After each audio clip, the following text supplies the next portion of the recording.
Hi guys, welcome to another episode of or edition of Burning Issues. So today I wanted to approach a topic that I probably have mentioned in passing, I think in the episode about time freedom some weeks ago, but I wanted to expand upon that. And that topic is the subject of money.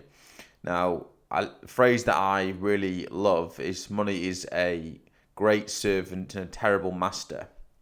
And how I kind of take that and how I think about that is we've all heard the phrase rat race and, just waking up, working hard just to pay bills and to exist and survive and not thrive, that kind of mentality. What I've actually found is that people on all different levels of wealth play in different rat races. And what a lot of people fail to realize is when your income goes up, if your expenses go up significantly, and often they go above even that income level, you're rushing in a new rat race. So it doesn't matter whether you're earning 10,000 a year, 100,000 a year, a million, 10 million, 100 million. It really doesn't matter. If you're not in control of your income and expenses, and simple maths, if your expenses are greater than or equal to your income, you're going to have an issue. And it's pretty basic, but unfortunately people get caught up in this and they get that pay rise at work and they go and buy a new car or something else that ties them into a monthly direct debit that is just going to seep money from their pockets and not going to provide what they're really after, which again, back to the video about time freedom is worth watching. But this is more important, I think, in some respect, to a different slant on this, is in terms of mindset. So I believe if you can use money as a tool to create yourself a really positive headspace, a really great mindset, give yourself the peace of mind to know that you don't have to worry about your bills. If you can get money into that position, you can then go to any negotiation table from a business standpoint, and you've got a walk away position because you're comfortable, you've got your bills covered, you're all good. You don't need the deal to happen. Or from if you're employed and you go to negotiate a new salary, if you're already in a good position, it's a very strong place to be. You can ask for that 10, 20, 30, whatever percent pay rise because actually now you know your value, it's another conversation for another day, but you know your value, you can walk into another job tomorrow at the same money and you're not caught up in this, I got a 4% pay increase, which in actual fact makes no difference, but you'll again put down this new rat race regardless as to what you now earn. So that I think is a big thing, and trying to create this headspace for yourself. And then it obviously comes into that's your income side of stuff, which is one side of it. But actually, I think the biggest side of it for most people is actually their expenditure, what's going out the account. And I think a good way of thinking about things is, and again, I've mentioned this before in the time freedom video, and I'm just expanding upon it here. If you look at an item, say some clothes, and you go, would I prefer the clothes on my back of my wardrobe or the money in my account? In other words, are the clothes on my back or in my wardrobe going to make me significantly happier than the comfort and the peace of mind of having that money in my account and just available and keeping me kind of on an even keel? I would argue very often that we splurge on things and then we worry about it later, and we use things like Klarna and buy now pay later, and those things can be very useful. Don't get me wrong, something breaks down, a fridge freezer or big appliance, and you don't have or don't want to spend that money right now, and you can spread the payments. I get it. It's just when we get into this cycle of them buying things that we don't need and using that facility, that then we've got 10 direct debits a month going out at 30, 40 pounds, which one of them would be fine, but now we're paying as much as maybe we might be paying on a car payment or on a small mortgage payment or what have you.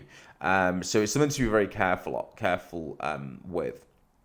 But so the main message today is you're effectively buying your headspace, and often and more often having that money in your account just sat there, making sure that you're not living paycheck to paycheck, because unfortunately that mentality and that behavior is self-fulfilling.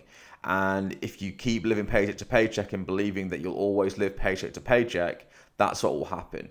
And I know some people are in difficult situations. Cost of living is challenging. Things become more expensive, and what you're earning is not rising as much as inflation is. Granted. So in that regard, that means you've got to go talk to your boss. I mean, it's quite simple. In companies, most of the time, the £5,000-10,000 annual rise, it would really make a difference to you. To the company, is kind of not a big deal, because most companies are multi-million pound turnover, and 5-10,000 for you wouldn't be just not a big deal. If you can explain why it is that you need that money, and it's not just greed, which is a whole other topic for another day again, and you just say, hey, listen, like, I could do with another £300 net a month, which works out at this. This is the reason I could do with it. This is the reason I think I'm worth this is what I delivered last year. This is what I think I'll deliver this year. And you can sit at the negotiation table and have a sensible adult conversation, rather than waiting for an appraisal and to fit in some grid and all the rest of it. So yeah, I would suggest that. And I think another thing, and it's not that easy, don't get me wrong, is to try and look for other sources of income than just your job. Because again, if you've only got one source of income, you are at risk of what happens should the company not exist anymore, or the industry takes a downturn, or you don't get the pay rise in line with inflation that you were wanting. Are there other things? And I would recommend looking into how can you leverage social media? How can you use the tools and things that you're really great at? Are you really great at arts and crafts? Can you start something on Etsy? Are you a really good, to motivate people? Can you start doing a bit of coaching for people?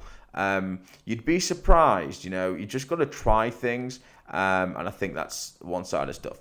But the big thing I'm going to kind of leave you with today is, and don't get me wrong, I'm a luxury watch dealer, so I understand where I'm coming from here in regards to I sell items that nobody needs.